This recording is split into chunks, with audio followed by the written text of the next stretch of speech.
All right, welcome. No crying in the cool room. We are on location.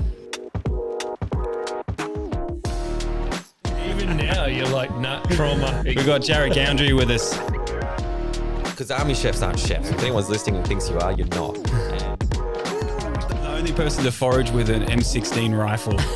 Look left, look right, just fucking tucked it in his pocket. No Like, fucking way.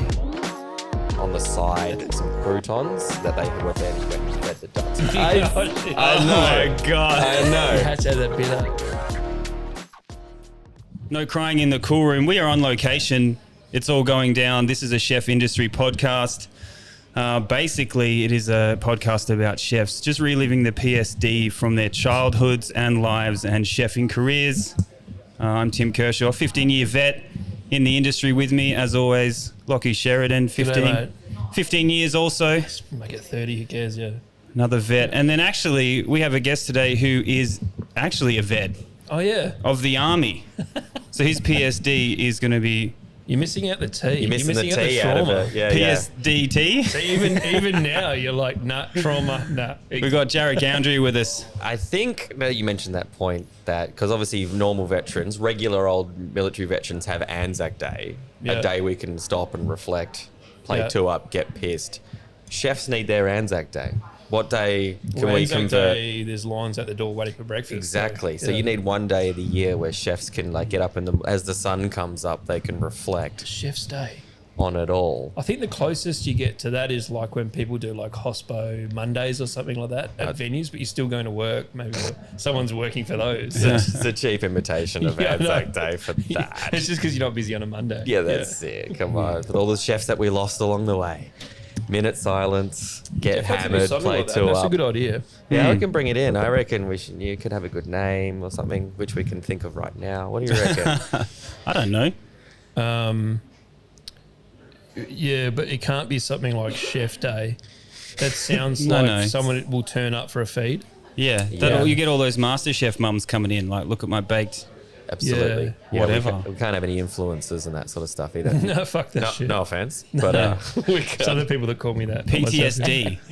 Or PTSD day. PTSD Or just Day. PST. or whatever you said before. PTD day. I think it already exists. Because they'll know. I think it already exists. It's called Are You Okay Day. Yeah. Yeah. Yeah. So Welcome. it's sort of appreciation society. Thanks for gotta having get me, by the way. Yeah, good, man. Yeah. Very nice. This is Jarryd Goundrey is a comic. We started Hospo Horror Stories together. And that's where this podcast originated. And The idea Lachy, came from there. Yeah. I talked to Lachy. I'd met him once before, and he came on and he did a horror story on stage for the first time. And that's how this all happened. I like doing it's interesting doing comedy, and then because I feel like every comedian has to have some job at some stage, and a lot of those people come from hospitality. All the Yeah. people in the performing arts generally do hospitality for a very long time to then go on and maybe achieve what they want to performing. Yeah. So we've always found doing comedy around that sort of stuff, it just becomes ultra relatable, Yeah. and it's been good for it, I reckon. Yeah, yeah. So And I feel like the Old Testament of this podcast. to be honest. you're already locked in. And we'll just mention the ambient noise. This is No Crying in the Cool Room on location now. This is what we're going to do. We're going to go around. We are at RoyAl's, Wembley. Burger, chicken, wings, beers. This is a sick spot, hey? It's a sick venue. And more importantly, they're awesome people. So, Yeah. yeah. We just met Ken, real nice guy. And this is how we do it. I don't know how you do a podcast, Goundrey, but we do it the opposite to everyone else. It's all about being authentic. That's what I found. That's along what the chicken journey. wings are. Yeah. Knock them down, man, right whatever, there. it's all See, good, look at dude. this. The loosest podcast. Oh, my God. ever. I will tell you, I've probably been on a guest on about 45 podcasts. Ooh. And this is the first one where chicken wings have been delivered. 45 different? Yeah. Shit. Yeah. Wow. So we're better than 45 podcasts? So Well, far, yeah. crazy. I mean, you can hear There's that. time Yeah. to ruin it. Don't you worry about it, boys. Okay. Don't get fucking count your chickens before they become wings. Yeah. But also, just cut it I feel like, too yeah. soon, like a UK sitcom, yeah. Cut it there. That's it, guys. I hope you enjoyed the podcast. Follow Yeah. on Spotify. Yeah. Hit like and subscribe. you got to be careful though, Lachy, because Smash Goundrey, that like he's a button. professional, right? So he's been on 45 podcasts. He knows how to butter up the hosts Right. so they feel good, so he can have a Yeah. a good pod. Yeah, okay. So be careful. He's a slippery fucker. Well, you're in a funny don't know. you're in a funny niche now where you're going to attract people on there because what you guys got, you got nice content, right? Yeah. And you know the power of some good content. Yeah. So now you're going to have like I do content myself, and now I get every fucking slippery motherfucker being like, "Hey, could I take you out for lunch and maybe we can record some?" I'm like, I've got something you want, Uh-huh. and it's good power. Yes. Yeah. So you leaned into Yeah, of the course. army side of things.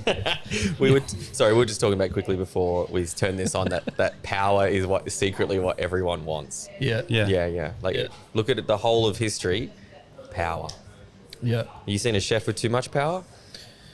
Yeah. Yeah, it's disgusting, isn't it? Yeah. Have you seen a front of house manager with too much power? Like the one that's fucking like one of the chefs. Exactly. The head A front of chef. house person with too much power is no power at all, though. That's why they have it. No, they've got Aristotle. their talent into But you the want it sous chef now. or the head chef. That's how they do it. Yeah. Then they run everything. Yeah, they can't do it on merit, though. No. No. We got to use what you got. Yeah. Yeah, I respect true. it. Yeah, Kind I of. respect it. I've met too many. That's all. Yeah. You were an army chef, but did you? No. I want to clarify something. Good. Let's Let's see. get to the good stuff. Okay. So this is Clarify your my situation. because army chefs aren't chefs. First of all, I'm going to put that out there. And if anyone's listening and thinks you are, you're not. And so I was straight up soldier. Uh-huh. Spent 7 years was my in question. infantry. So that's just blowing shit up, walking around, navigating, just frontline soldier. Then in my spare time, I was cooking since 8 years before I became a What chef. soldier has spare time? Oh, we have heaps of spare time. And when you come back from bush, you might get a couple of weeks off. Or you come back from overseas, you'll have a few months Come off. back from bush. Yeah, come back from What does that bush. mean? That's like a field exercise. So you'll go away and you might be You go like, to the I'm bush on and this. blow shit up. Is that it? But we call everything bush. Even if you're on a Navy ship doing beach landings, Obviously that's Aussies, still bush. right? But yeah, you go around the world as well. Been- No, but Aussies would call it bush. Is that We right? call it bush, yeah. Okay, Yeah. Other countries don't know what that means. They think Yeah. they think that's it vagina. sounds very Aussie. It's awesome. Yeah. Yeah, going out bush, and they're like, who was she? Oh, right. Yeah. Yeah. I hadn't thought about it. And but my downtime, because when you blow things up for a living, you got to have some downtime, right? Yeah. You need to get it out. And I was that kind of like overqualified civilian fucking cook. You know what I mean? Going down to get a new thing. Oh, I got a sushi maker. I got this particular Right. thing, or I got this new pan. I'm going to try this. So stuff. what made you overqualified? Because I could cook. I had everyone around my house. All the army people and their partners would come around my place nearly every week. Where'd you get these skills from? Just learned them. I was just enjoyed it. And You didn't passionate do and- dish pigging at 15 years old, or Never. I worked at McDonald's. That was the extent of my hospitality experience prior to so you joining knew, the military. you knew squeezy bottles. Yes. They'll train you all right, though. I had a They've got great time at procedures and McDonald's. shit. Yeah, I worked at McDonald's for a little bit when I was like 15. Absolutely You get loved that cleaning program, I hope. What? You'd get a cleaning program, like you'd be good Everything at the. is a program. it. Yeah. It's the whole thing's a big SOP. Everything. Yeah. And I wanted to get like $1.50 more an hour or whatever. So I went to like McDonald's school. So they have like this head office in What? every Wait, city. what? Yeah. Right. Get a load of this. We need a new button that says gay. McSchool. I feel like they would take 50 cents off you an hour to go to their school or something. Get Yeah, a yeah. load of this. So because I was a teenager at the time, I'm like, I'll upskill and get some more skills at McDonald's, right? So they send you to McSchool, which is like somewhere in the city. You can't say that. And in the Big fucking school. classroom, they have like Coke, Diet Coke, Fanta. They got like wired into the wall, like you can just get some Just for your Postmates enjoyment. for the people because it's boring because you're just talking about SOPs all the high time. So for they're a like, supply. get fucking 400 grams of sugar into They need a now. McFlurry system there. That'd be cool. That would be in- the whole in the day. school. Yeah. Making McFlurries? They have a mock store in there, so you can go in there and like do things. And that's where they test out all the new burgers and Yeah, so stuff. It's when McSchool's sick. It's way when I- better than regular school. Just No, quietly. it's not. When There's I no worked at way. Macca's, one Less year, bongs, but yeah. they took us to the head office here, and that was exactly what that was. And it was like a mind-numbing experience because you thought you were going somewhere, and then all of a sudden you were like, there's a post mix machine, Yeah, I mean- and they're serving their own shit. You're like, what the fuck? What the fuck are we here for? It's great. I loved working at McDonald's. I always sold I actually liked it too. They treated you okay, and it was all like, yeah, Why would people assume that you would treat them badly? I don't know. Well, I think like Because McDonald's, I guess, is like so big. that you'd have I think some... the common misconception with McDonald's, not sponsored by the way, is that people will always say, "Oh, study hard, do this, get a good job, or you'll work at McDonald's." Like that's the saying, right? Whereas McDonald's is actually one of the most amazing brands in the world. Like you go to any McDonald's anywhere in Australia, you have like the same product produced by children. Yes. Yeah. And Consistency. it's consistency. Yes. Right? And, It's and like they would tell all you, chefs you respect got to that. have the belt on, you got to have a shirt on, you can't have the fucking thing unironed. Yeah. Yeah. They teach you like everything. I feel like McDonald's is the only people like training children at all anymore. You know, like parents aren't doing it. What, So- Taliban? Parents aren't helping them. The kids that make the Nike shoes, they just know. Yeah, the sweatshop kids. Yeah. Well, I'm not they talking just about- know. I think they just know. I don't think third That's world past- countries need more discipline. I think feel after like like 80 years, that's passed down through generations. yeah. no, they get it. Like they understand the rules I liked working in at China. I had It's my these Australian kids that don't, and McDonald's is the only one that's whipping them into line. Can you imagine Aussie kids making a shoe? I just can't. I can't imagine it. They're like, we've drunk With out the of every thread? single one of these. Well, yeah. At the end of it, you're like, oh, it's it holds the beer, all right. They would be slow. I know that. Just slow and like I stabbed myself again. Why are you Yeah. saying Australian kids are they, as in speed, they're slow? Yeah. Why? What's this theory? Just so much slower than third world countries where their entire life depends on that shoe. I just think they'll be slow with the whole process, like because they know they can quit. Yeah. So it's like yeah. they would just be like they'd get through the pain or something that happened. They would adjust. Mm-hmm. I reckon everything that would come up would be like, "This is my first shoe I've ever made. This is bullshit, Mum. Where are you?" Yeah. And I don't think they have those kind of micro hand skills that Dex- someone in China would dexterity. have. Yeah. You heard it here first. Asians, Okay. great dexterity. 100%. Yeah. I'll stand by that any day of the week. I back to Yeah. McDonald's Right. as when I was a child. Started 9 months. It was the first time I ever had a girlfriend. I had a McDonald's girlfriend. Yes. So we worked together. We went to different schools. It was the first time I'd seen. Only at McDonald's. She was. Well, we went to the movies. We went. Oh, right. We went and saw Final Destination for our first date. Pash the whole time, just quietly. Yeah, and it was the first time you had to mingle with other people. So we used to have like Macca's parties and fucking. I was getting I was fingering a Macca's girl. It was the best, man. Well, I hope it's the same girl that you took to the movies. It was, yeah. I sold a pinger through the drive-through. At 14 years old, bro, who were I was you? 16 and a half there. I used to do because- that too, but not that. It was different. Ah. So yeah, my life's crazy. Yep. Drug dealer. So how did the My chefing... mates would chef, my mates would comedian. come through the drive-through on a It's whatever been night. going down for a long time. My mates would come through the drive-through on whatever, and they would give me like $50, and I'd give them $60 back, that sort of shit. And then, Oh, that's a good and fraud. and then they would get the money, but you could also manipulate the machine. Yeah. But that's where the mind comes in. You're like, how do I balance this? And that's now? what it was good But for, also, to learn those early criminal activities. I was Right. always good at on the fly maths. I'm terrible at it now. I don't know what happened. Life. Alcohol, probably. But yeah, like I could always do I need $12.85 back in this till. How do I do it? And I'd fuck the next guy. I'd make him pay more.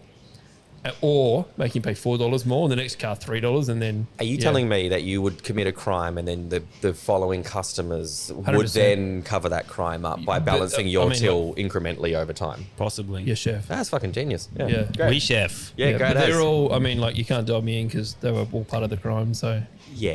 And then, but the only time I actually felt bad about it was when they started making things I didn't realize. They would just throw me on the till, and I'd never been trained, so I was just like, which is real easy, just go Big Mac, just whatever. I feel like they would make that as easy as possible, right? Yeah, just go Big Mac large. That's a large meal. Yeah. You Yeah, can but crush you it could also easy. promo shit off. You just go promo, Yes. promo. So then, it would come through on the screen at the front or whatever. Anyway, whatever. They used to then started assigning tills to certain people. So if they went to the bathroom and threw me on, now I'm $80. They're $80 short straight away. Like fuck you. And then they'd come back and get a written warning, and they just like because they're all chicks and they're all 16-year-old chicks. They just cry Straight And I'd be away. Like, oh, dude, I felt so bad about that. Obviously, never owned up, but yeah. Yeah. I didn't feel Yeah. that bad, did you? No.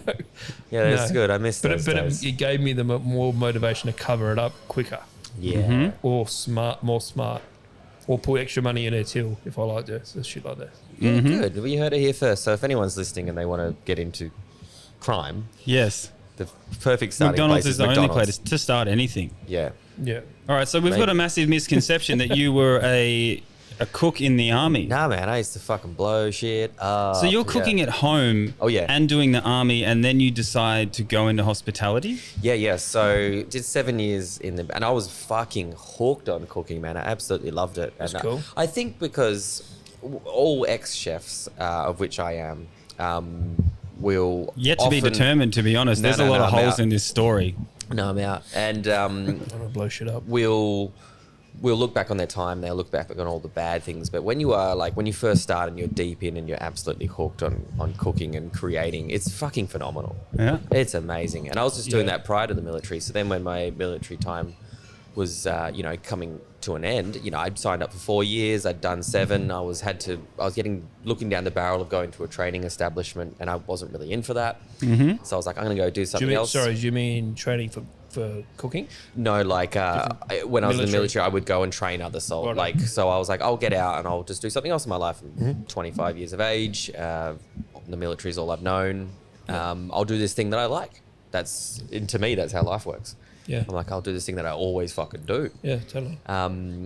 So I did that, and I loved it. But what was your first job? Well, I sort of went around the system a little bit, right? So I was like, cool, I love cooking, I'm going to do this thing, right? So I was like, I don't know if I want to do an apprenticeship, so I'll just go straight up and I'll do a Cert 2 first, and I'll see if I like it. Yeah. Because then if I don't, I can get out, right? And that's how I did it too, yeah. Got there,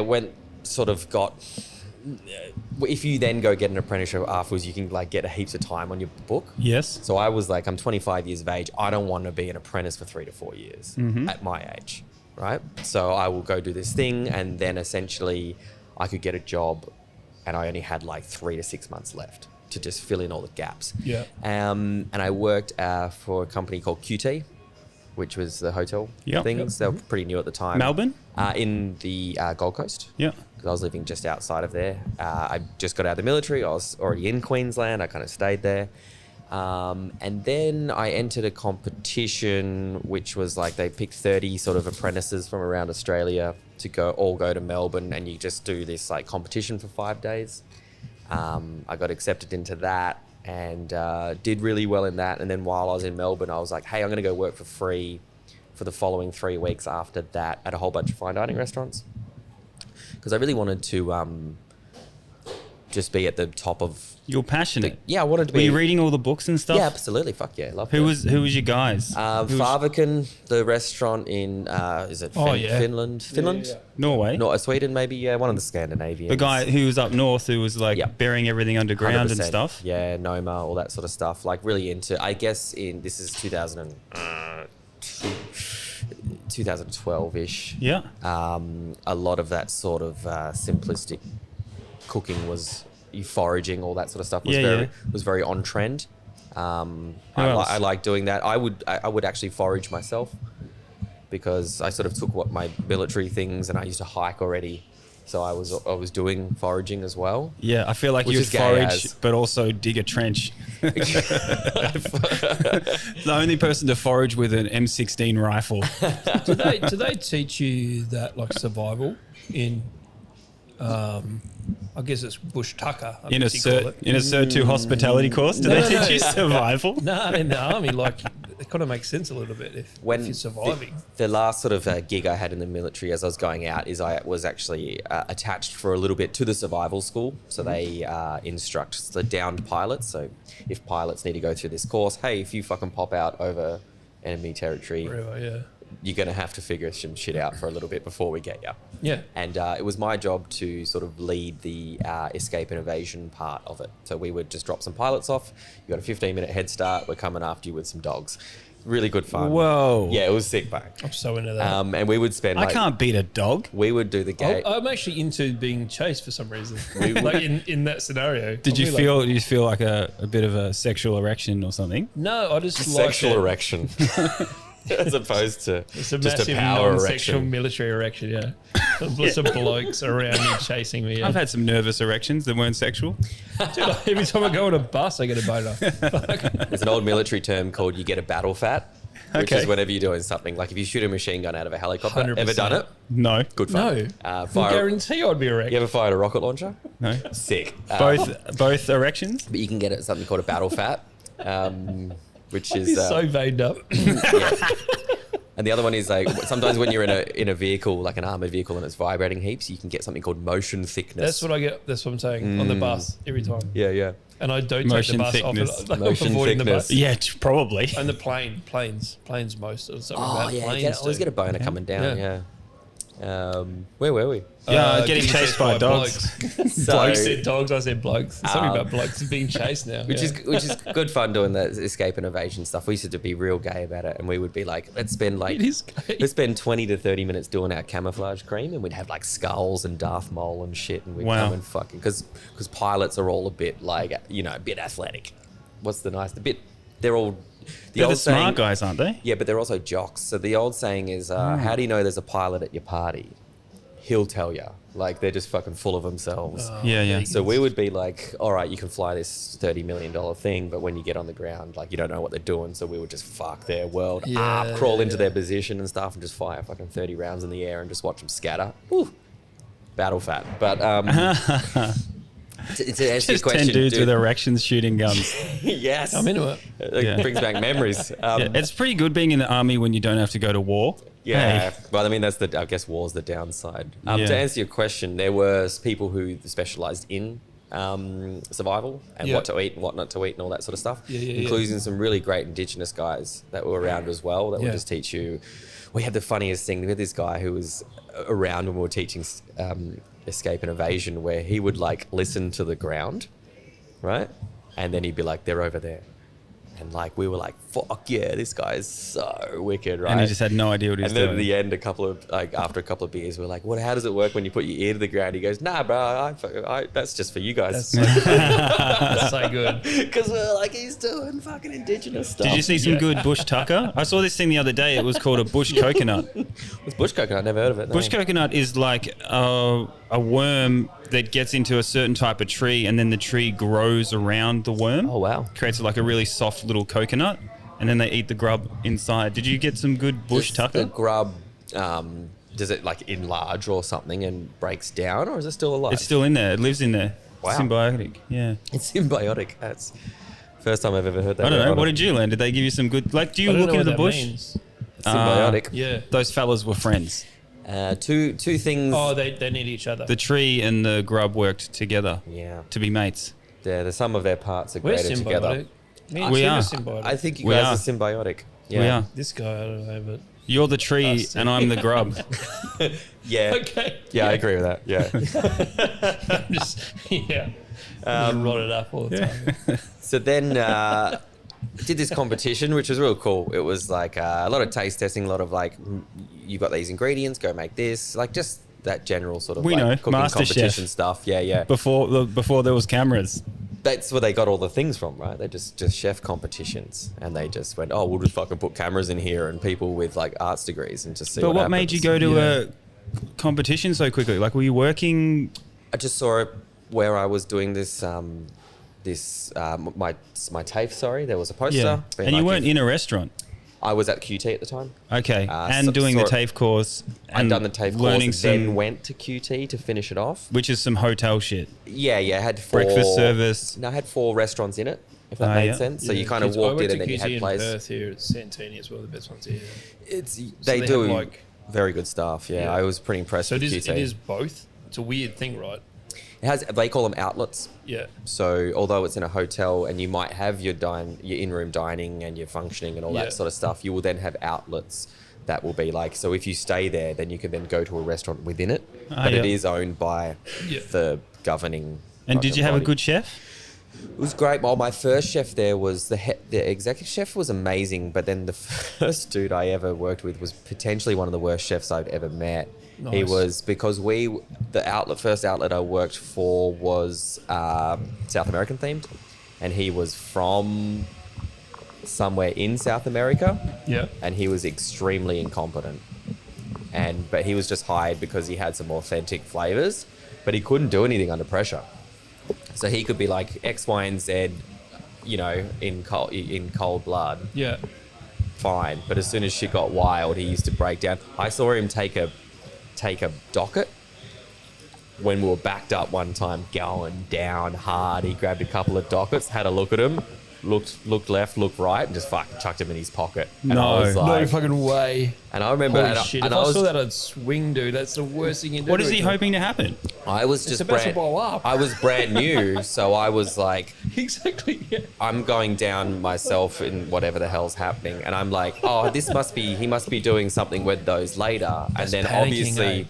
when the thing happens, as in like the waiters come back and go, excuse me, where's this, and this, and he goes, we don't have them. I was like, holy shit, that guy's Jack. Like he is just jacking on so everyone. If I was young and I saw that, I would already know shit. We're a bit fucked here, but I would like you said, That doesn't help. But I'd like to see how he's gonna.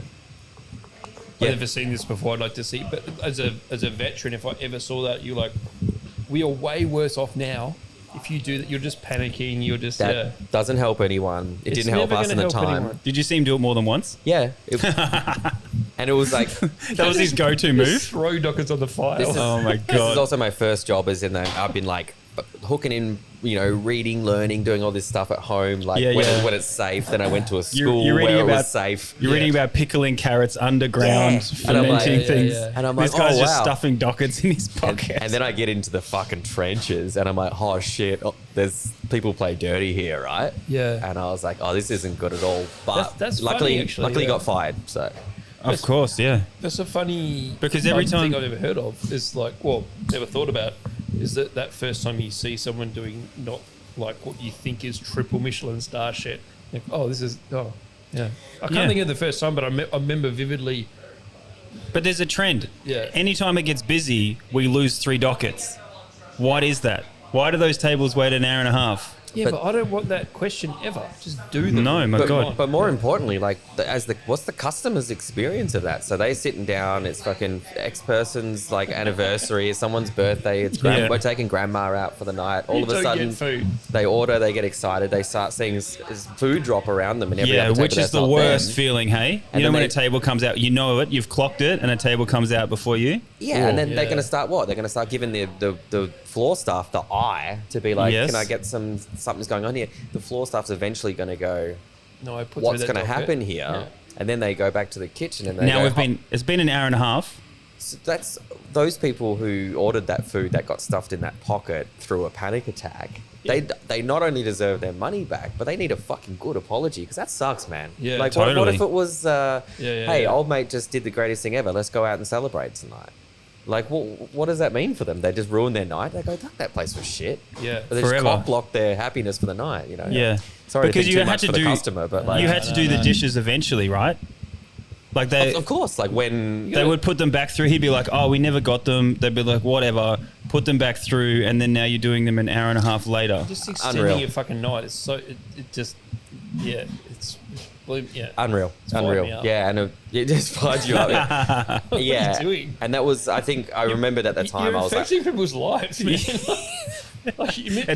People are missing trains because you did that. It's You're so like, egregious. it's the first time I saw like other chefs who within that brigade, within that, we'll call it brigade, in that team, really gather around hating someone from the top, and I didn't like it because we bonded over it because we were like, oh, you think that's bad? I worked the other Totally. day and I saw this X, Y, and Z. Yep. And then I remember in that moment being like, I want to be somewhere better than this. I think. Yeah. Yeah, because you're reading these books at the same time, dude. Like, I've you know, got a the battle start fat over this. You at, know what I mean? at 25 years old, you've got a passion for it because you're like it's your second career. you Yeah, know? and I'd seen one of the best things I ever got out of the military was teamwork is very important. Yeah. And it's like the job comes before the team, right? You're only as good as to lack of a better term, the mission, right? You do that's what you do, right? And if anyone's falling behind, you don't fuck them over, you bring them up. Yeah, but that's a good And when point. that person's the top, it's you demoralizing. must have had people in the military that were like just dog shit, but Yep. you helped them, right? Oh, yeah. And you all need, okay, that guy's that person, and eventually he'll get a little bit better, but he's always going to be a little bit behind you, right? Yep. So you know in your head, keep bringing them up. It's the same as you a bring the kitchen. bottom It's the side, same as a stand it good, up. I should say, it's the same as a good kitchen, where you keep bringing them up and you go, okay, because you all need each other. and you know can't their wait- faults. Even if they're just doing your side carrots, Yeah. we fucking need you. And Yeah. the nice thing about the military is you can't bully someone into quitting right? Because in a kitchen, like if someone's clearly not Just up to take the them off the standard, roster. well, you'll give them. It's hard to fire someone, but it's way easier to just kind of make them feel unwelcome until they leave. Oh no, it's so easy to fire people, So, bro. I'm the opposite. I used to just walk up to people like, "Hey, buddy, you're fired." I don't know. But in the military, you're like, See you later. in the military, you're like, this guy's got 3 years left. We better fucking get him up to standard. You Yeah. know? So I don't know. Because they're not encouraging people to leave, right? They need all their soldiers. you just legally can't as well. You've signed Yeah. a contract. Yeah. Yeah, but you don't want to be like in a bullying scenario where people actually leave because you're like, dude, we might need all these guys for war. Yeah, totally. That's Right. Exactly. Yeah. And he's the Like first we're not trying to one lose going over the top. Yeah, but anyone that that's- says that's I what want to our go to war. contract says, You don't want to like encourage someone that's like, I'll do the war. They can't just have like casuals. Yeah. Imagine like, and then a war comes like, oh, where's our yeah. soldiers? He's put some casuals on. Yeah. Who are those? I What mean, are we those have guys called? Reservists. Yeah. 15,000 people just don't show up to work that day when this 9/11 happens. Yeah. I quit right now. It's like that's not how it works, So, buddy. yeah, but you were doing so well. Oh, I found another passion. Yeah. So this competition was kind of a bit of a godsend. Well, I didn't think I was going to enter. I didn't think I'll get through, but you had to create a dish. Like for the life of me, I can't remember what it was, but you had to cost it and put it down on paper and do all the right things. Yeah, I think I did a couple of like that. Yeah. Sent it away, got the call up, and I was like, yeah, cool, go down and fly down to Melbourne, and they put you up in a hotel, and you're in this place every day, and they have, for lack of better words, celebrity people there kind of mentoring you. Your mate George was one of them. Oh, yeah? A guy from Birch and Purchase, Darren Purchase from the patisserie, a guy called Jake Nicholson from Blackbirds in Brisbane, I believe, and a couple of other people, and they're like, hey, this is how it got, and it was like 30 people. But they were all like, the current head chef of Voudemont was in my intake. And everyone was like fucking pumped up. And they were like, how good is this? This is like, everyone's on the same path. Yeah. And I was like, yeah, I was really inspired by that. And then I took some extra time off and I was going to work at all these restaurants in Melbourne for free when I was there. And then I went to Cutler Co where I worked. But I'd done a free thing there. And they were like, hey, if you want a job, it's yours. And I was like, fuck. I just picked up my life and went down, yeah. What were the dishes though in the comp though? That I made. Yeah. Oh, I can't remember. I got in by doing, this is going to be... Or who won? Or It's- like, I do you remember much of that? I can't remember who won. Because this is 2014. Because to me, it 13? sounds like you're like we've talked about this, the apprentices who come in with all of the ideas. Oh, yeah. And they think that they're like, Oh, bless those kids. they're Yeah. groundbreaking, Yeah. doing groundbreaking stuff. And you've just got you've just amped up a whole bunch of apprentices. Bless them. Isn't that great? Because they haven't had their heart broken yet. You know So what I mean? what did you choose? You must have gone through every book. Oh, well, no, it had to be original. That was the thing. It's as impossible. Well, of course. But so the dish I made, and get ready, this is going to sound real cringy at the time, but I think it was duck breast served on some form of yam rosti. So that sat on top of it. It had a mandarin salad on top of that, and then some form of aniseed on it. But I made a duck consomme that I poured over. So then it looked like it was sitting in a lake. I had nasturtium leaves floating on it. So then it was like a pond. Yeah, and then yeah. the judges got on the side some croutons that they went and fed the ducks as they ate. And I was like, I had such I was like, it's not sounding bad. I Shit. I know. Oh my God. I You know. had to have that bit, eh? I'm a prop comic. I think you read too much. Yeah, you read too much Heston Blumenthal. Yeah, had the greatest time just doing it. It was fucking. It Oh was my super God. fun. A it was side like, of croutons, bro. but the it in, judges were like, "Pah," and I was like, "Battle fat," you know. Uh, Like, it was fucking Were they Holy into shit. it? I mean, Yeah. George would have loved I mean, it. that was the one that I had to do, and then that's what I got there with. But then once you were there, you had to do other stuff. That makes Yeah, sense. full So, master. Yeah. What do you reckon of that dish, Lockie?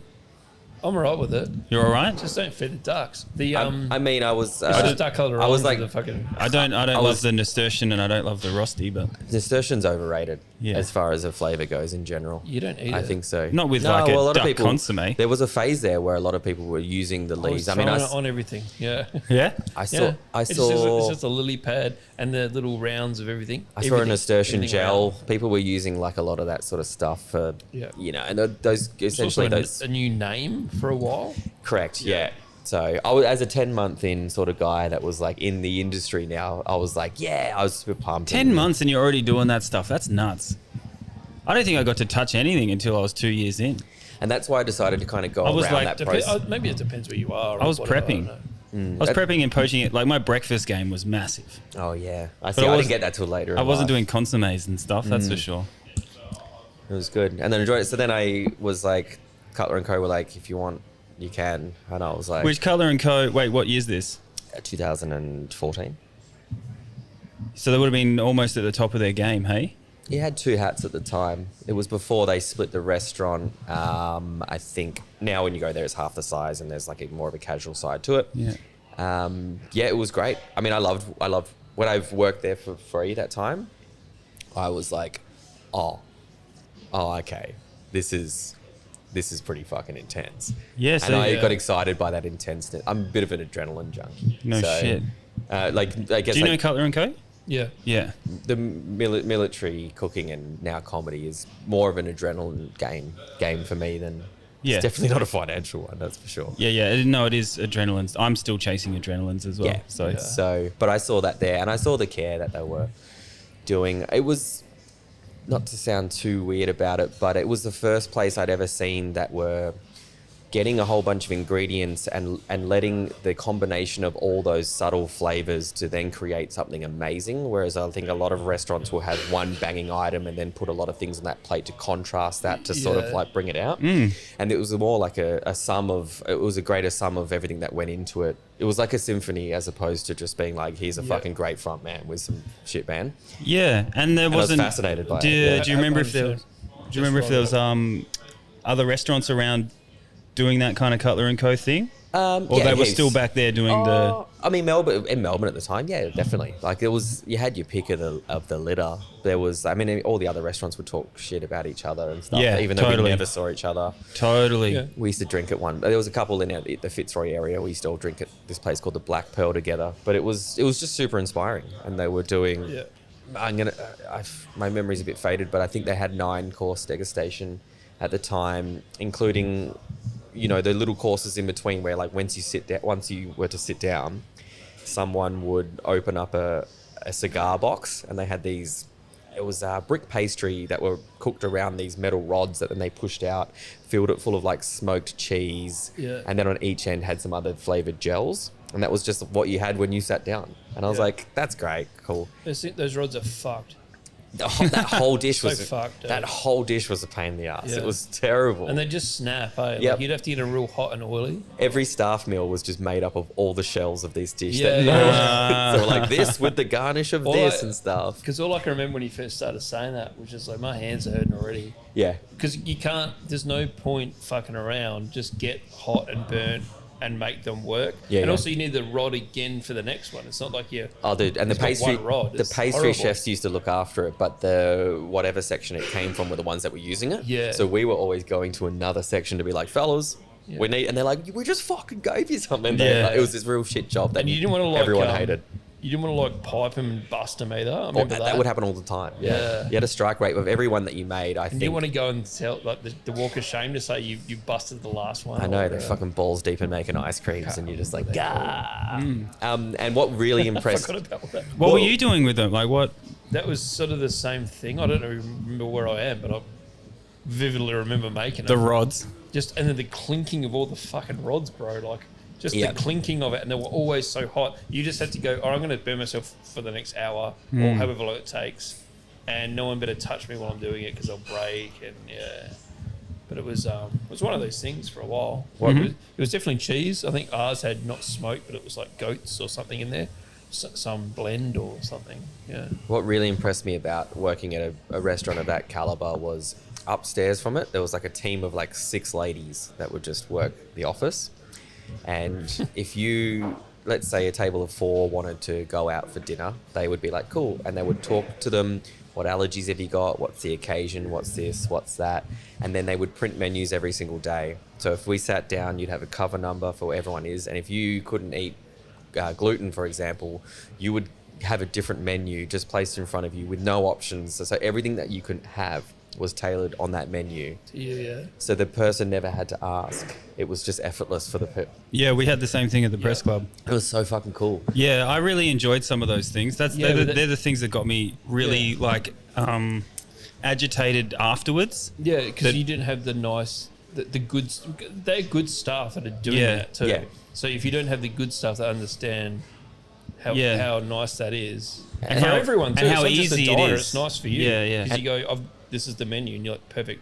And And that's- say less. You'd be serving a table like at other places afterwards, and then someone's like, "Oh no, this person doesn't eat that," and I'd go to 10 because I was used to. Yeah, and it'd be like, who did this? And it'd be like Yeah. Vicky in sales or Yeah, whatever, yeah. or in the admin. And Yeah, you're like, yeah. it's like, Oh yeah, fuck they this bitch, told me they man. couldn't eat mushroom, but I didn't know that this didn't have mushroom. So can we change that? 10. Once you've seen how easy it is for how good it can get to, Yeah. like you do a vegetarian menu, Yeah, that's yeah. absolutely insane. Like, and it's actually like empowering to go, this is how good you can make something. With And the that's- efficiencies, yeah, and totally. that's getting back to your point of like, when I started my apprenticeship, it was the same thing. I did a trial at a real dog shit place, but I didn't know it was dog shit.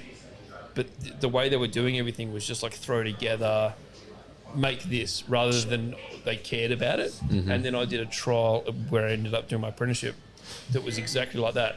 The way I opened the bag of anything was like, what the fuck are you doing? And this is why we do it. You're bruising everything. That standard is Like- incredible. Yeah, and, Yeah. and just like, Yeah, it's nice. just pick up something like you're picking up, and you end up just picking up everything, even if it's like a strawberry, a lettuce leaf, anything, like it matters. Yes, totally. Yeah, those So I'm things are glad good. that I recognised that early on. That this is shit, and maybe I just didn't go for the first place.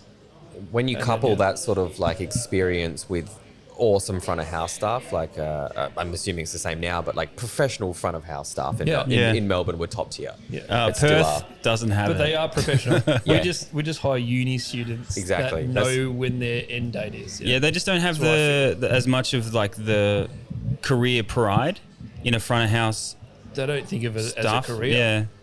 Yeah, Yeah, so they need to have a self worth to do it, I suppose. And, yeah. and Or care. watching the front of house staff with a new dish or go through that briefing, like how important is just a briefing before you do a service to be like, this is what's happening tonight. By the way, this is this now. Yes. And then like getting the fuck, I've gone blank. What's the wine guy's name? Sommelier. Sommelier. Yeah, Sommelier. getting him come out and going this, and this, and Yeah. then empowering those people with an amazing product and they've got Yeah. amazing training and they're great at what they do. To then those people sitting down and they're just going, boom, I'll have this. They're like, you can have this with it. And they're just walking away fucking incredible. Yeah, and that's when you get the rush, right? When like everybody's tuned and the whole thing's crushing. I and imagine people are that's just what walking. bands feel like Yeah. when they're jamming and they go, hey, this is good. Like it's Yeah. it's a synergy that just It is is a that flow. feeling. Yeah, it's one thing to have a kitchen in that kind of state where you're just like pumping out the best service. But if you've got the whole thing, the whole experience Yeah. working together, front and back of house, which is pretty rare, to be honest,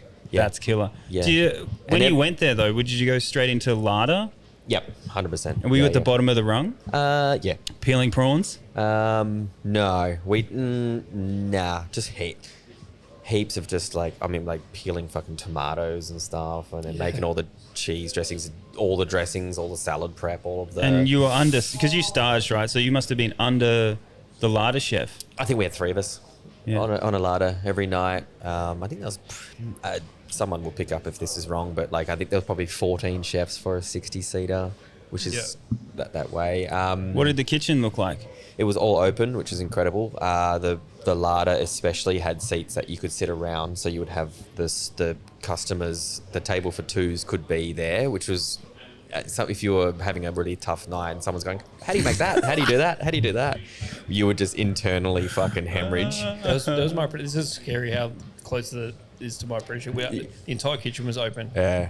You had to be on point all the time. You had to have no grievances, like visual grievances with anyone. An open kitchen is very good for you because you need to work clean. You need to have To your uniform learn. clean. I would You recommend can't it. fucking ditch Yeah. a pan. You You'd can't. recommend it for apprenticeship? For apprenticeship, Yeah. it is the worst thing that can happen to you, but in the long run, the best. Yeah. Best for your career, best to learn, Like best your, everything. your tea towels need to be fine Everything on is you. so Like right. you need to be. But I hate- you're accountable Yeah, I to hate the person grubbiness. who's making you money. Yeah. Yeah. I hate grubbiness though. Anyway, Yeah, but it was a good way to hammer it in. And just having a high standard like that is fucking cool. and you can't get away with like say dropping like a prawn somewhere where it shouldn't be, and then Kicking it under. yeah, or whatever. Like yeah, you but it's also the gotta. dealing with that too, because you don't want to, like, you're never going to be that grub that goes, did anyone see that? Or, you know what I mean? Like, which I've seen in the past. You're like, hey, what are you doing? Yeah. Like, what do you know what I mean? You're never going to be that guy that goes, it's acceptable to be a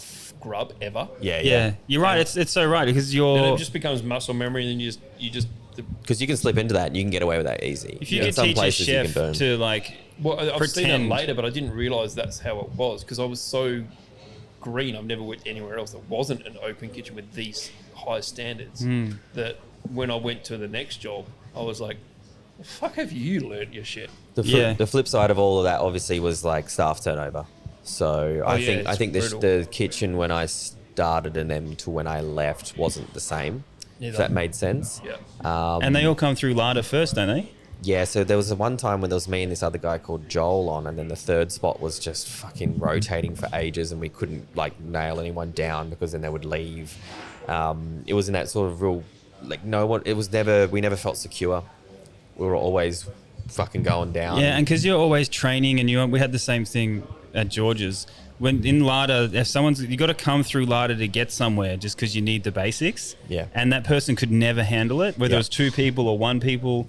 Yeah. So you're always training the next person, which is making your day twice as hard. Yep. And you're already behind so far anyway. We had other stages all the time. Yeah, I know what you mean. Yeah. And grill chef is just like, dude, why don't you guys ever get it together? And it's like, shut up, bro. Because you guys are the veterans, man. You know, and we would have stage people like all the time as well. So then no one wanted. All the other chefs that had been there for a long time didn't want to deal with that. So they were like, fucking nope to me. Yeah, but like you might not ever see these people again as well. Like you understand why they don't care about it. But they're the best when you just like you just find your prep list out. You just grab those jobs, all the ones you don't. You go cleaning mushrooms, dude. Get up there, peeling mushrooms, man. Cleaning all those mushrooms, herbs up man.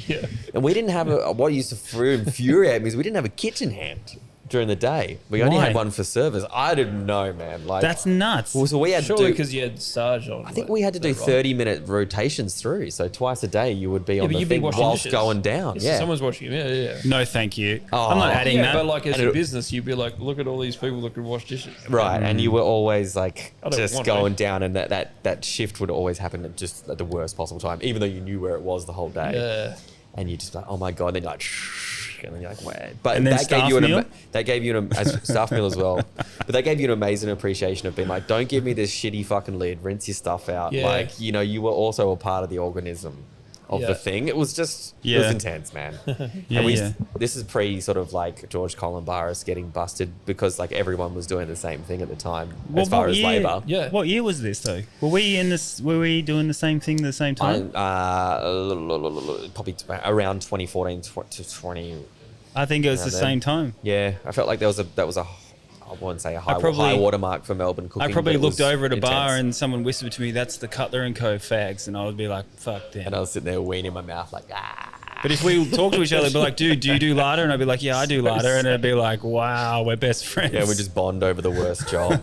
Oh, we've got this thing and it splits if it gets 1 degree too much this and that. Yeah. There's a Stockholm syndrome that's involved, which 100%. I've always enjoyed. That's this podcast, bro. And isn't it?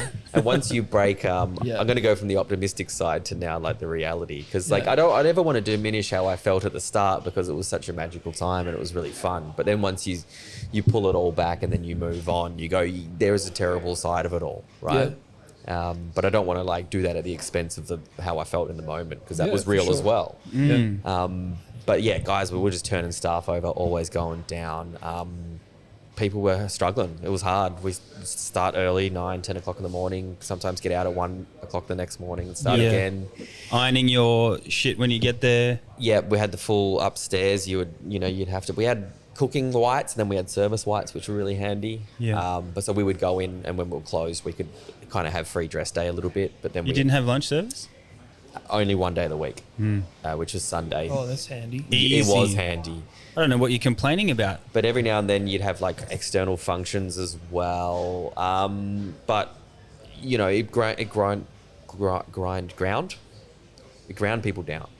Yeah. I thought as far as the military was like acutely difficult, where you're like, I need to fucking run up this hill with this ammunition and machine guns, and I'm sweating and busting my ass out, and this hour is the worst thing of my life. And it's fucked, and also I think I might die. Like that's hard. Chefing is like take that emotion and stretch it out over a long time. Yeah. And it's harder. Yeah, it's slowly, you're right. It slowly gets you and it starts compounding. And you're and there's almost no malnutritioned. release as well of like, I'm sure you get to get some releases in the army where you go You chill the back. fuck out, yeah. Smoke fucking cigars. And But it's just a great. slow grind until you collapse and then go to Nicaragua for 3 weeks. Because the mission's never done. The thing about the military is you go, we've got X tasks to do, and once you achieve X tasks, you then get a great amount of Y. Yeah. In chefing, it's like, we just keeps It goes going. forever, yeah. Even if it was the best service of your life. Yeah. Yeah. We're back here tomorrow. And then you look at the thing and you go, holy shit, who can start early tomorrow? Like, it's like we're Yeah. fucking the shit now because last night was so busy and so great that now, and it just keeps going and Yeah. going I and just- going. Yeah, you you just know? start thinking about like what you're doing tomorrow. There's Yep. no break at all. Nothing It's like, but- even like what do I need to prep? It's like I'm down to 10 of theirs. You just start thinking, who's on tomorrow? Do I have to go in early? Do I have to? Will they stitch me up as well? It never Like, ends, dude. Yeah. you Yeah. remember coming in after like someone would look after your section? You just open those little fridges underneath and you're like, motherfuckers. Oh, It's the best. See, Like, I was that's thinking- always happens, you know. I was thinking And then- about this. I was thinking if I ever enjoyed chefing, Oh yeah. right? Because I do, because we've talked about enjoying all of these aspects of it, or like a great service. But I always feel like I had a voice in my head that was always like analytically like hating everything. Like you're saying, Yeah. I would come into my section, it's like, oh, this motherfucker didn't do enough raviolis. And like, oh, the fryer isn't clean enough. Like there was all this little guy Yeah. that would click over all of the time about negative aspects of the job.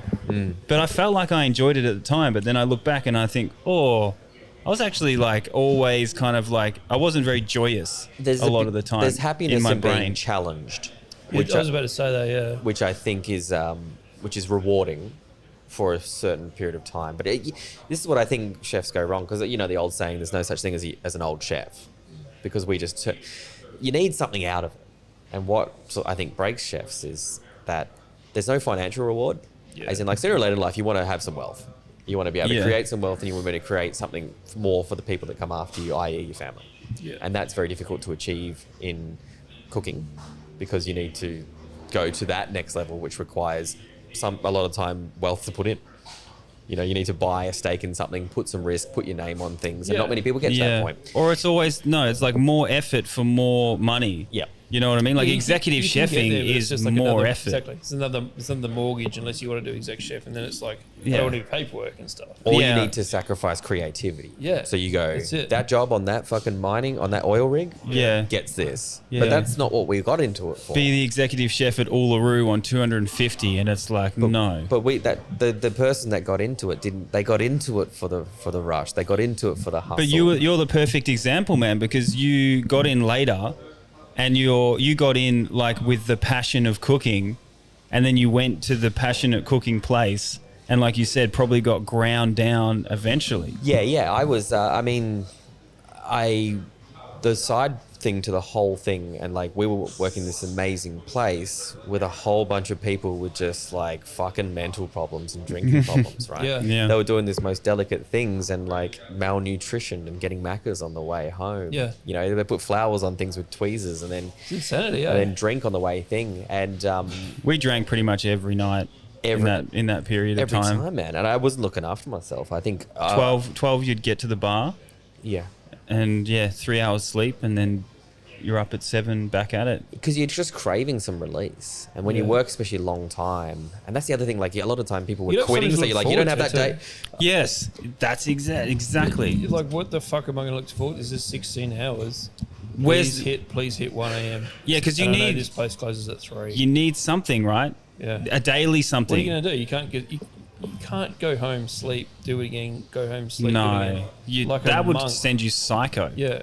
I always found because you didn't have any other time, the people who were around you were like your friends, but they weren't your friends. They were just people that were there with it. That's so funny. So That is true. Some of them were your friends, but a lot of them, I reckon the ones that were nicer weren't your friends. yeah. You know, Yeah. sometimes you just unite around giving someone shit, and you're Yeah. like, yeah, this is how life. That's not how life works. That's just what you do while you're doing this thing that Yeah. you're telling yourself is your dream, right? Yeah. And it's Yeah. not really the same as being happy. So- it's a version of being happy, but it's not the real thing. How long were you at Cutler Co for? A couple of years, and then And then your career finished? Like, no. So How long I'll did get you to the go next for? bit over quickly, but I thought I needed a break because I was ground down. I was drinking a lot, wasn't looking after myself, and I thought, oh, do you know what?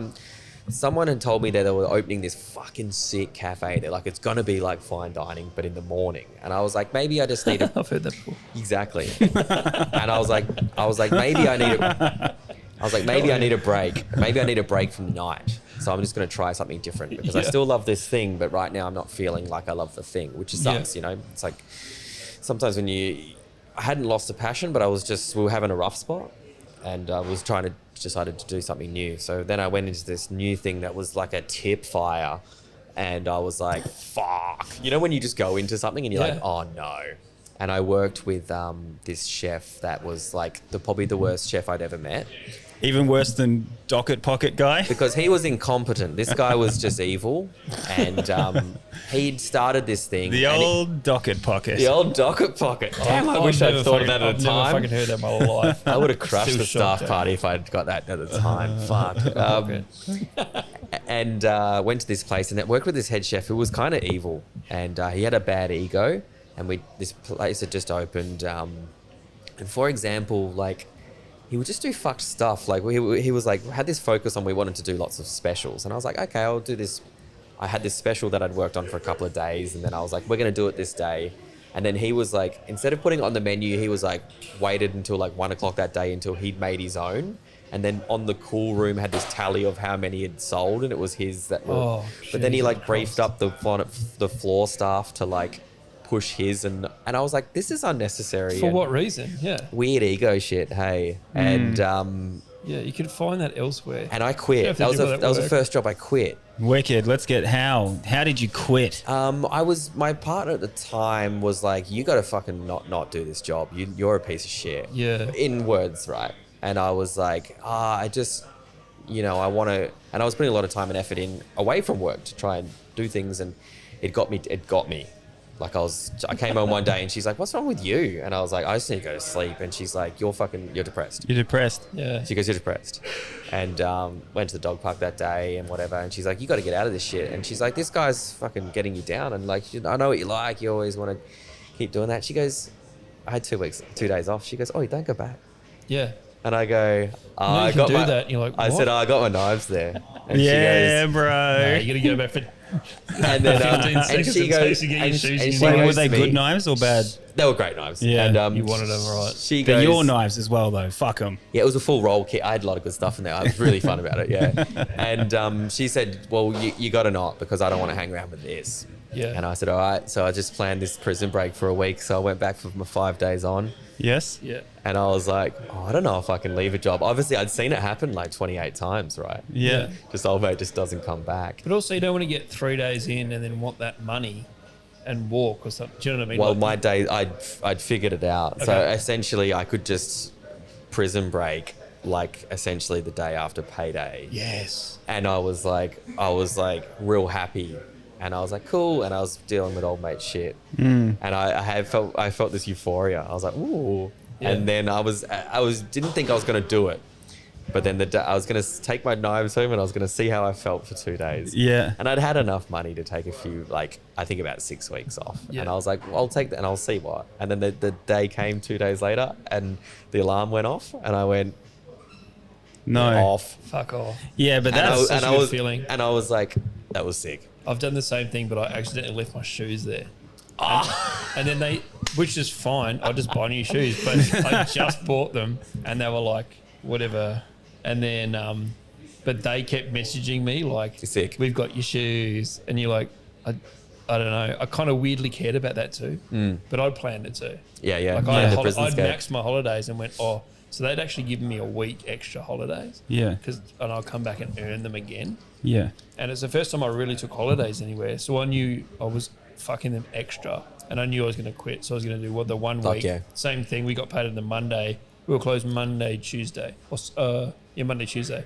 So I knew we get paid at least by Tuesday. And then I'd never Get out show of up there. again. Yeah. Yeah. I reckon I remember that feeling like, holy shit. Oh, it's is rush. this possible? I wish I could just quit a job every day. That'd be the awesome adrenaline rush. I have a sixth Just sense waiting for like, people. Fuck, what's going to happen? And then nothing happens. We would pick it when we were working at Yeah, Cutler. We were like, I know. he's not coming back. So in your case, if I saw like the shoulders drop over a couple of weeks or a week and you have a bad week in an interaction and then you go home and your knives are there and then you come back and you do a really solid week, you don't really talk to anyone, you get the job done and then you take your knives home, fucking 100% never coming back as at. well. Like, but I used to get Definitely the knives, but it's the body language and then it's like a solid week of work before you quit. You never just plummet. Like some people plummet and then just walk out. That's fine. But usually you're like, I know this is my last week. I'm going to check off all my things. I'm going to take my knives and I'm getting the fuck out of here. Yeah, I used to you definitely pick it that way, but I used to always take my knives home every week at a certain point. It might have been just after that, just because I wanted to be that guy that it is possible, maybe. Yeah. And protect them a little bit as well. Well, there's that. But I wonder if they also, thought every time they're like, he's gone, and then you kept coming back. Yeah, but also, I mean, that is a regular. If you always see me take, I'm the guy that takes his knives home every week. That's great work. Yeah, that's good mental fuckery right there. Yeah. I might never come back. But I just liked having it and just going, all right. Did you ever see people at least sign off for the week or something? I don't know, something mental. Did you ever see people wrap their knives and then write their name in their handwriting on it? Yeah. No. Because then, because people would get in and under and take things and then put them back. But if you had written your hand on it, they couldn't like rewrap it and stuff. Yeah. Like putting the king's like wax stamp. Yeah, exactly. Very it's like similar to it's the like king's signing stamp. it. Hey, complete side note. So we got a king, right? Is the king? He's got cancer. Did you hear that yesterday? So we got a cancer king. So is his wife? If anyone can beat it, it's the monarch. Is she the queen? Yep. Is Camilla side piece? Yeah. Officially queen? Yeah. Why? It's through marriage. That's how they do it. Yeah, but like queen, like Lizzie was the queen, but her Lizzie, dude, like you knew her. her dude was the prince, and then even then, he was the made him king. a prince. He was the king. There's no way he was called king. He was Prince Philip. Was he? Yeah, I think it works differently for male, female. Yeah, they always Because the king. I'm a massive. This might be female. wrong, but I think that the king traditionally feels like it's higher than the queen. So when it is a queen, the king doesn't get it. So therefore, not to jeopardize that position. Right. But then when the king's got it, he can have a queen because that's like secondary. Yeah, they haven't got up to that bit of Netflix special, whatever it's called. That's my inside knowledge. Do you mind if I take a quick piss break? I need Absolutely. And then we'll come back We and go together. finish this This off. is me putting my hand up on our own podcast. Yeah. All right, dude, let's get to some classics. Alrighty. Some classic stories. Want to hear some stories? All right, worst hangover you've ever had in a kitchen? Worst hangover I ever had in a kitchen was post-Christmas party. You know, when you still got to go out and get fucked up and then you still got to go work the next day with all the people. And it was like booze, unlimited booze on the bag, mushroom caps, like just fucking have a real like good nudge at it. Yeah. And this is towards the end of my career when I was doing some comedy. So I had to work somewhere in the morning. So I was in a cafe and we were both fucked up and I looked over and the girl I was, we'd been on the lash all night. And the girl I was working with was cooking some bread on a, like the fucking grill that's got flat. And she just spaced out and was staring at it until the bread caught on fire. Fuck yeah. And was like, and I was like, bro. And I was like, the bread. She's like, oh my God. And it was like a Sunday as well. No, it was a long weekend. So we'd done it on the I can't remember, but it was fucking abnormally busy as well. Because everyone was like, it's going to be quiet. Everyone goes away. Remember that in Melbourne? Yes. Everyone goes away along with, no, they fucking don't. No, they don't. The people that don't go out because they're like, everyone goes away. No one's cooking at home that day, I tell you that much. And we would got to the point we weren't sweating. We were that we were that hungover that we just weren't sweating because there was nothing to come out. We're just clammy fucking beasts. Just pissing black. So you're doing a busy brekkie service. And we hadn't slept as well. That's No the thing. sleep? Yeah, we'd all made a decision the night before. We were somewhere and someone had said we'd better go to bed. And we looked at each other and we said we're doing an all-nighter. And we went, you, and we were like the kings for like a little bit, and then we were just Yeah, it was disgusting. And then you just had to grind the rest of the shift? Grind it out, and we'd fucking paid off a bunch of stuff, and we were like prepping on the spot, you know, like we were like, it's not going to be that busy. We'd all drank the Kool-Aid and just got kicked up the ass hard. And that's when you do get busy though. It's exactly the moment. We had some drugs left from the night before, and mushrooms aren't going to help. No, we had some bag, and we collectively kind of looked at each other. We said, we know how to get out of this. But who's going to make the call? Yeah. Because, like, partying's fine, but doing drugs at work is, like, someone's got to have the I'm Spartacus moment. To then everyone's the be gusto. like, and someone made the call. Who's got the power? At about just before breakfast was crazy and lunch was looking like it was going to be more so. Yeah. So at 11:30, we just rotated through the dunnies and just fucking charged up. But did it help? It stopped us from being sad, but it didn't help, and it didn't even make us high. It just took the bottom off it. You know what I mean? Did you prep? Did you pre-prep any more, or anything like that, or you just kept going? We just found we just went to the finish line. Yeah. We didn't worry about the future. Yeah, we just lived in the moment, and we just got through it. And by the end, we were like, last night wasn't worth it. It was disgusting. No. Yeah. All right. That's a. Do you remember waking like? Do you remember the moments you obviously said you stayed up, but did you walk from someone's house to work? We went from someone's house who lived in Richmond where we won, and we looked at the watch and we went, come on. We walked down the street so merry too. We felt like kids that had got away with it. We're like, oh, we're off to work today. We stayed up. We did an all-nighter, and then boom. Yeah. Disgusting. Yeah. All right. There you go. What do you got? You got a classic? So, if you're a cook in the army, do you wear like fancy shit? So you have two sets. So first of all, cooks, we call them fitter and turners. That's our nickname for them because they fit things in a pot and turn them into shit. No, righto. And they... You're all comedians. We're all comedians, yeah. And they're like the low, and they're all kind of borderline retarded, I think. And like the entry to be a cook in the military is pretty basic. And they're like, can you read or write? It's irrelevant. And they make like 6 dishes, and 4 of them are made of potato based. Yeah. So you go to the mess, which is what it's called, and there's potato 3 ways, and then some meat, and it's all fucked. Yeah. And but then is it basically prison food? Like it would be similar to that, so or like a mining camp is probably closest.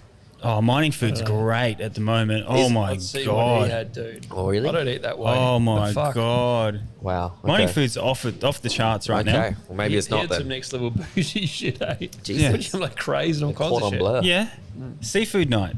Seafood night. Yeah. Wow. Dude, you can get your own... Morale would have been high in the army if you had seafood night. If you don't like anything on the buffet, which is like all of the good stuff, they'll just cook you any steak you want anyway. What? Yeah. I don't believe it either. Oh, It's wow. nuts. It's nuts. So And then you have they would have like a field roll as well. So that's like they have a barracks roll, which is like they make just shitty whatever. Yeah. And then the dessert's pretty good though. You can have a dessert bar. Oh, and it's always just like those tiny marshmallows and like an ice cream machine. Yeah, fucking get into that all the time. Yeah. And then they have a field roll, which is making like, and they'll bring those out, like support like the troop, you know, every...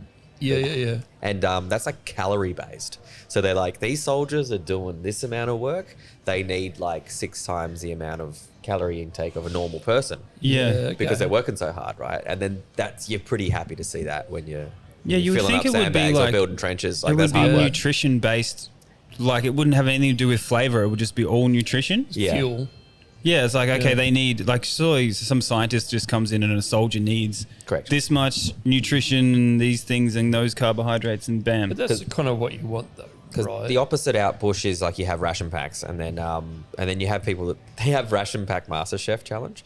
So usually, as they're packing up everything, out bush, the soldiers are kind of hanging around for a couple of days, just as things slowly get folded down, and you get all your ration packs that are left, and you're like, "Fuck, who can make the best shit out of this?" Right? So you just have what you have, and so what did I make once? I made like this pretty.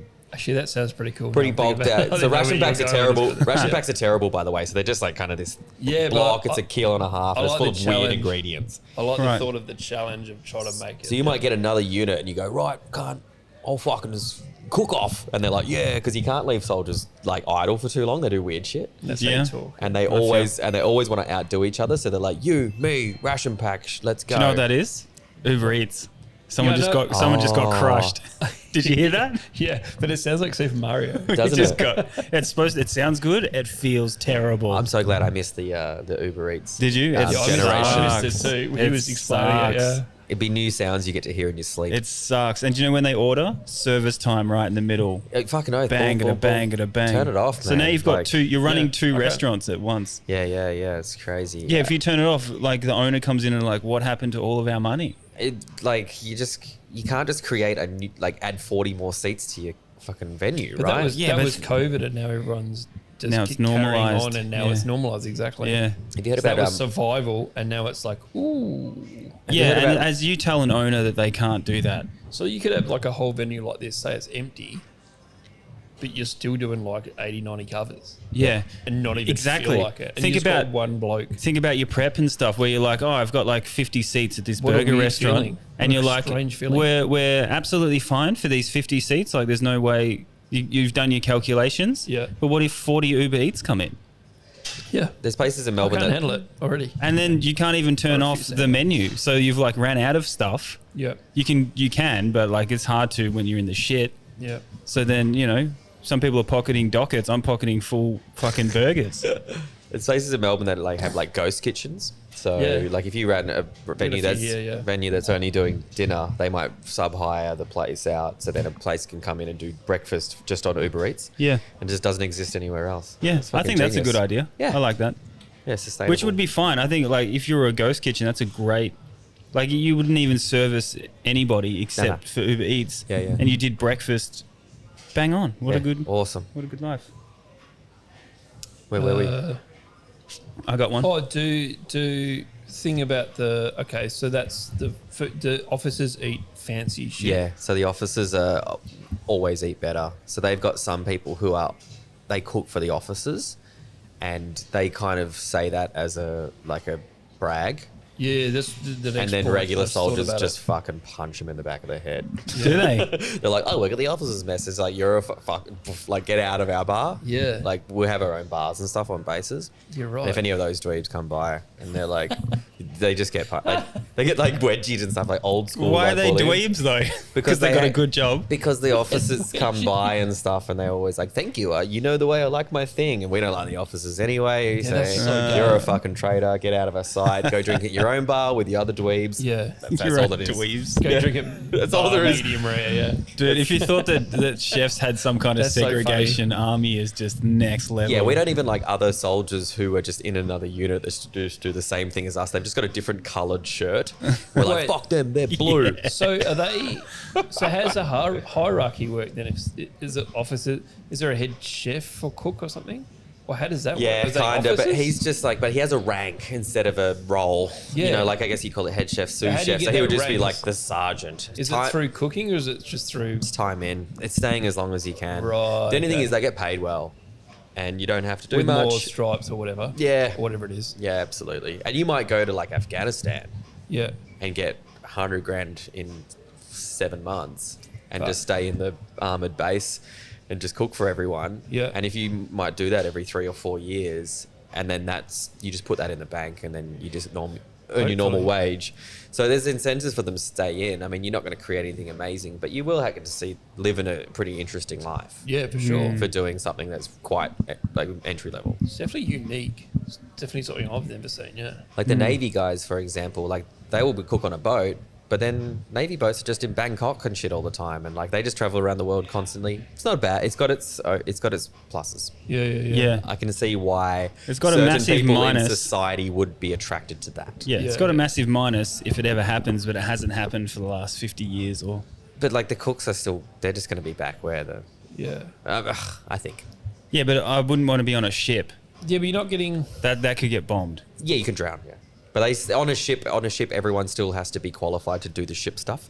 So they still have to go through. And for example, the Navy has a room on their training establishment that is built like the interior of a boat, but it slowly fills up with water and shoots things out, and the lights go out. So you have this like claustrophobic sort of like training where you have to like plug like bullet holes and stuff in the walls where water pisses out in your face while you're trying to do it. So even all of the mechanics need to do that, or the radar people, the chefs, because that's like when shit goes down, That makes sense. everyone's on.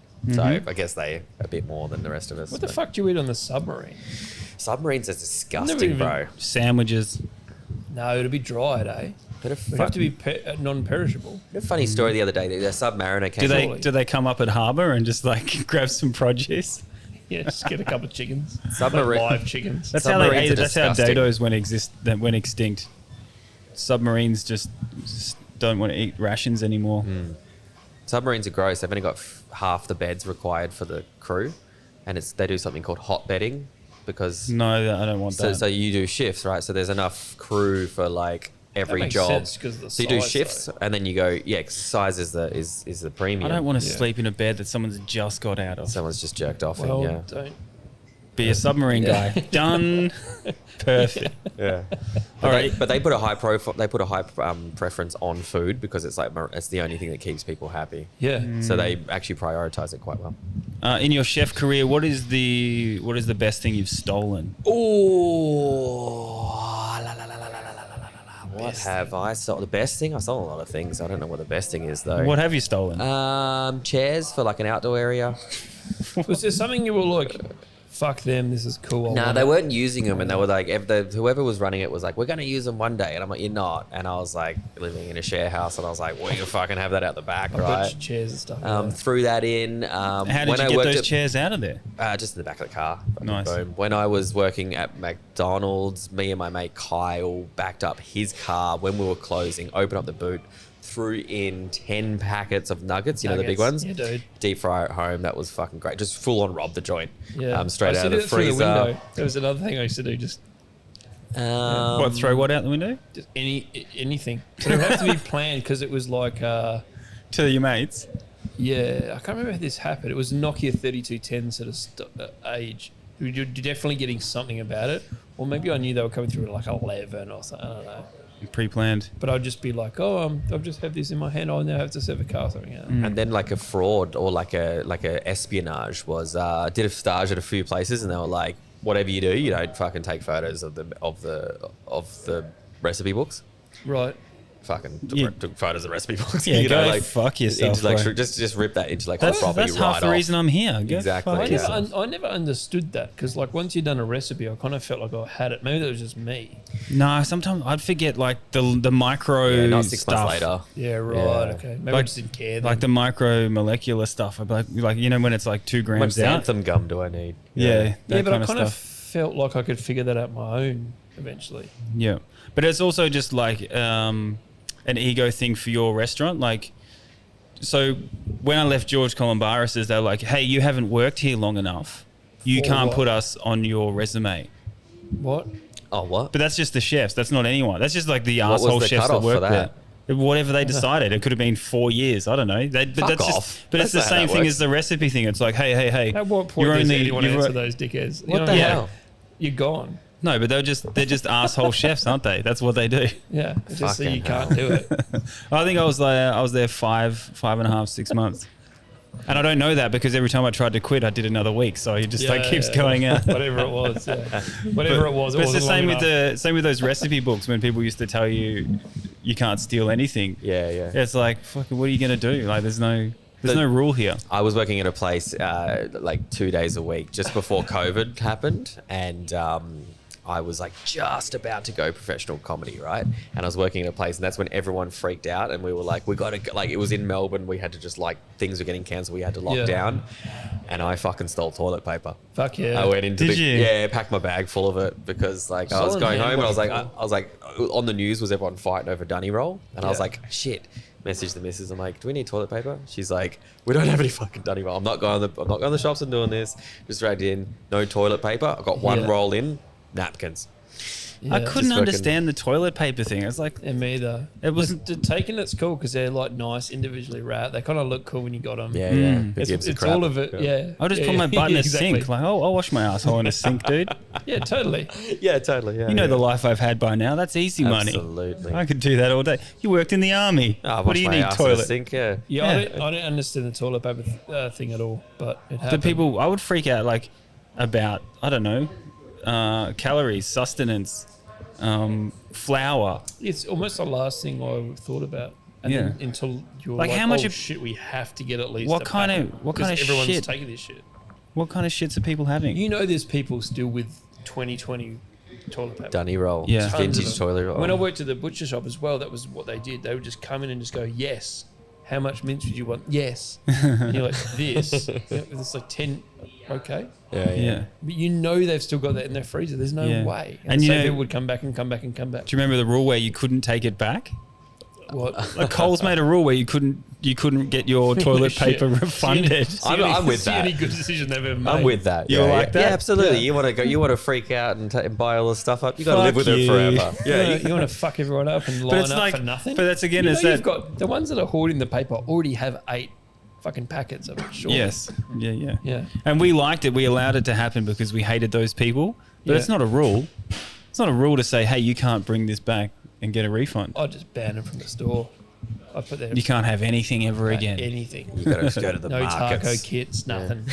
Nothing. Have you got another one?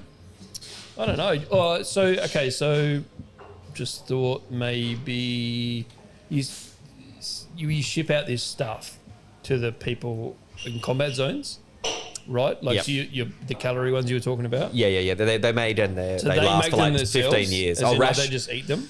There's no one there cooking it on site or anything weird. There's a couple of tiers. The first ones are these things that are packaged that last for like 15 years. Yeah. They're like, Uh-huh. they'll block you up. You won't ship for like 4 days, but you'll survive. They There's drop them. There's all I'm these pretty sure- backcountry ones too, where they're like That sounds dried in the intentional. bag. Then they'll have these like huge things, which are like, they're called hot boxes. So there's just like pretty much a big esky with individual made meals. Right. And they're pretty good. But they're like, off you go, boom, boom, boom, boom, boom, So boom, you line up cook and them go. yourself as your own person, or what? Nah, they're already made. So you might be like, we're on rations for 3 days, then we're going to have a rest while the next people are pushing forwards, and then you'll be on hot box for like another couple of days. Are Or they whatever. helicoptering that in or something? Sometimes, yeah, a lot of trucks. I mean, the logistics. What's the old figure is there's 50 other logistical people for every one soldier that goes into shit. just fighting stuff, right? So there's no one on. There's no Well, one. someone's got got to pay your bills. Like, you get paid. There's a uniform person. There's new boots. There's like, you got to get ammo from somewhere. Like, Yeah. it's just Yeah. So a. even my wife works for a company that has military contracts to sell like Lucrative. camelbacks and all this sort of Ooh. stuff, and like those dried meals, and all of a sudden you'll just get like this wave, Uh-huh. and it just goes out. Yep. And you kind of know where it's going, Yep. but you just like it's all those Yep. extreme. They're all the right specific color as well, Yeah. and they all go out. And then sometimes you'll pop up and you'll have a field kitchen. So then that's kind of like you grab a bowl and you just line up But who does the bit behind it? the cooks. So they can be on. Yeah, and they kind of combine from like a few different places. They might run a little bit on base, a mess, but then like Right. 10 of them get together and make a field kitchen. And that's their exercise, you know? They're like, oh, there's 10 of us now. you know? Dude, Are they- that's a bro down right there. Have they Yeah. got guns? And we come in and they're always like anal about the place. Yes, they've got guns. Of course. Why They are don't they use cooking? them though. Yeah. No, they have them in like a rack. Wicked. Because they will do like That's wicked. they will do like these mock things like there's someone in the fucking base, you know, Yeah. and they've got to train. Stop cooking. And, Red pepper. but we'll come through. It's just like, wait, I've got 2 minutes. Hold on. We'll come through this base like Benaroo. camouflage, creamed up, been out in the fucking boonies for like, we just choppers come in, we're like fucking let me eat now, and they're like, excuse me, mess doesn't open for another 15 minutes, and dudes will Dude, fucking bro. like Yeah. rip cunts over. Because you've already got a knife on you. like hardcore like special forces soldiers and shit will be like, cunt, Yeah. we're having fucking food now. Yeah. Like we've been like, Yeah. That's what I we've could gotta- imagine. Yeah. But this is what we talk about. This is the power struggle. No, my kitchen, my rules. There's a whole It's thing like, that- you're in the jungle, bro. But I would kind of be cool with that. Just like, yeah, it's there. Just eat it. I don't know. They had this 2 pieces of bacon rule. They were like, a Sizzler bar. the cooks would be like 2 pieces of bacon. That's what they always say. I love right? your And you voice come for through, these guys as the well. dweeby, eh? I know, Yeah.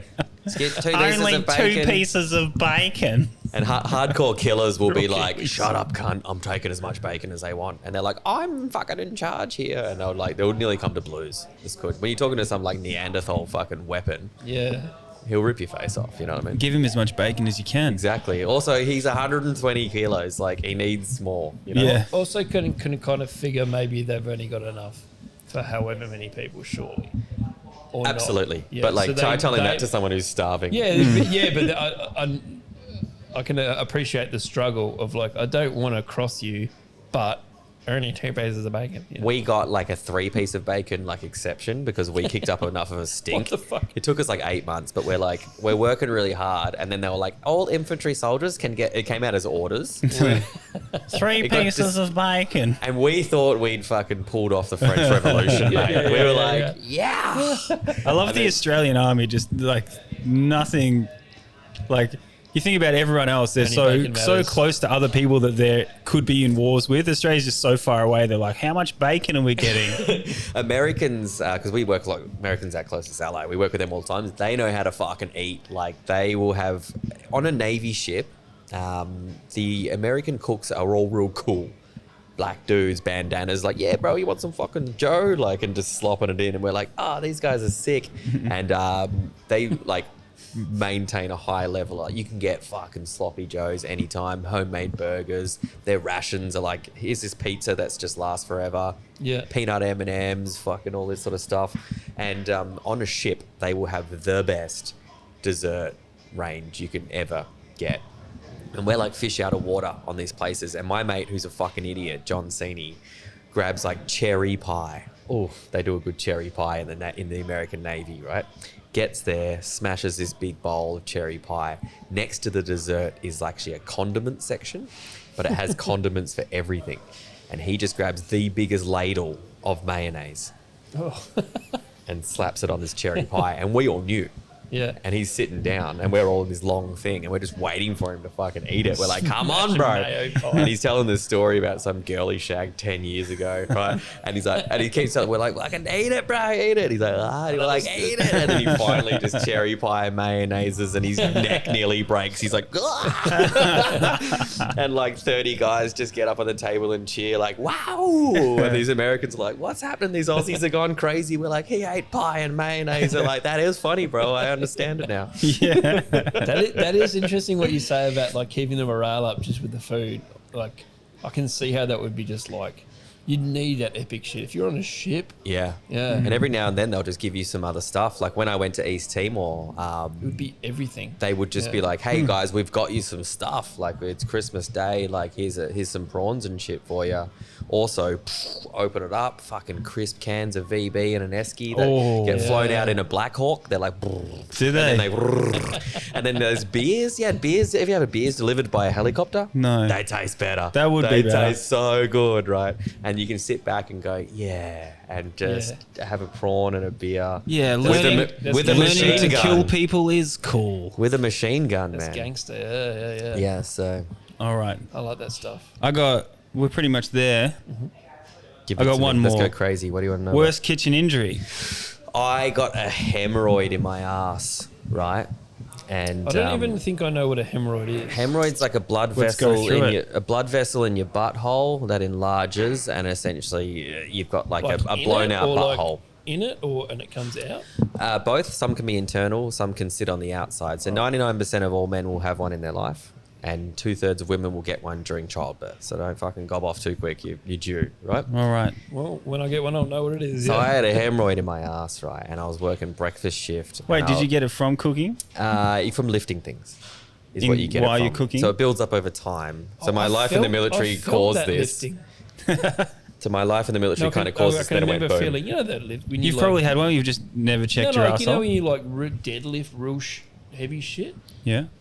Yeah, You ever felt that? It feels that's how people do it as right. well. Okay, Yeah. but I've never Pops felt out. anything like that. So I can busted. imagine that popping I out. busted one filling up a cool room. Just and then I was like, oh, you just got to work through it, right?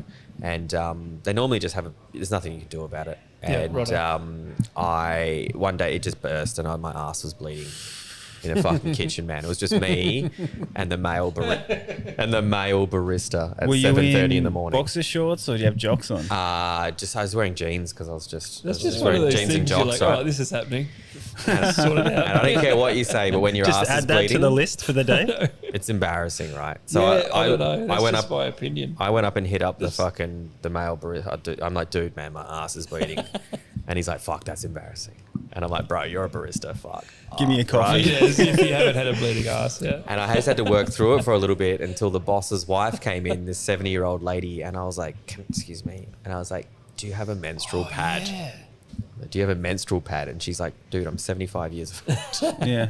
I don't have a fucking menstrual pad. years. I'm like, whatever, give me a tampon. I don't care, right? Yeah. And she's like, well, I'll just look after the kitchen. You go down to Priceline and then you just sort yourself out. And I What was did you like, buy? fuck. Do you know what to buy? I went down there, right? And I was like, waddled down there. It was down the road. Definitely. And I'm like, this is the first time my ass is bleeding, right? And I'm just standing in front of all of the female. I don't know there was so many, right? And I'm like, lost as shit. This young girl comes over to me and she's like, can I help you, sir?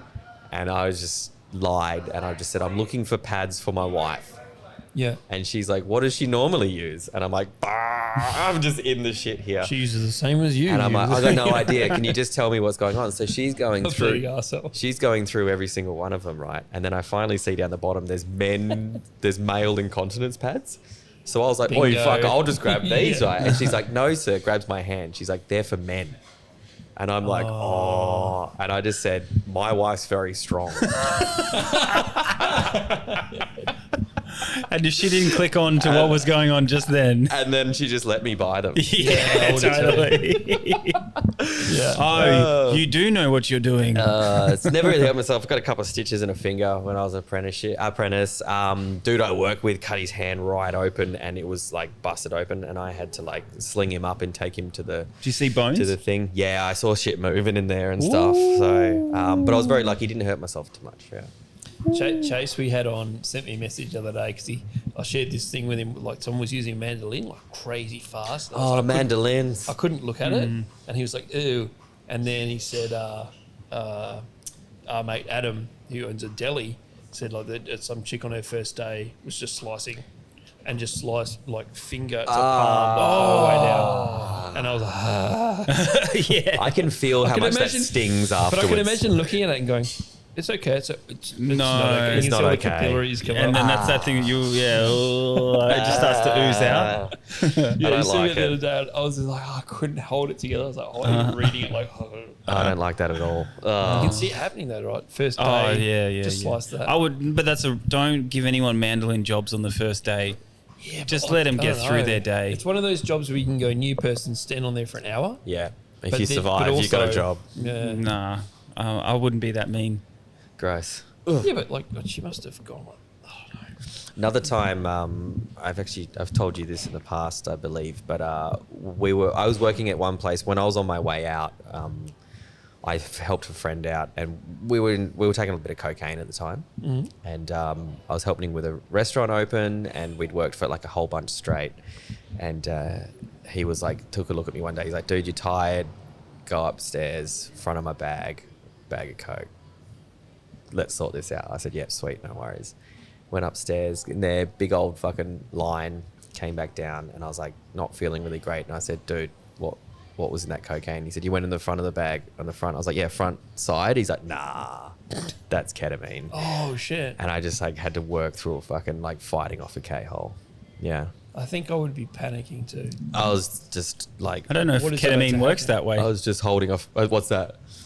I thought I'd be panicking. No, I as was soon as like, I heard it wasn't. Well, it's more like I don't know. Panic is the last thing that's That going to is happen. Not happen. Yeah. yeah, but it's I was just fighting to more keep my like cheeks up. finding out you took something you didn't realize, and you're like, oh shit. Yeah. Until you're like, oh shit. Hot tip: the way to get out of an impending K-hole is with cocaine. So you just gotta, Yes. Yeah. Yeah. Okay. Yeah. So yeah.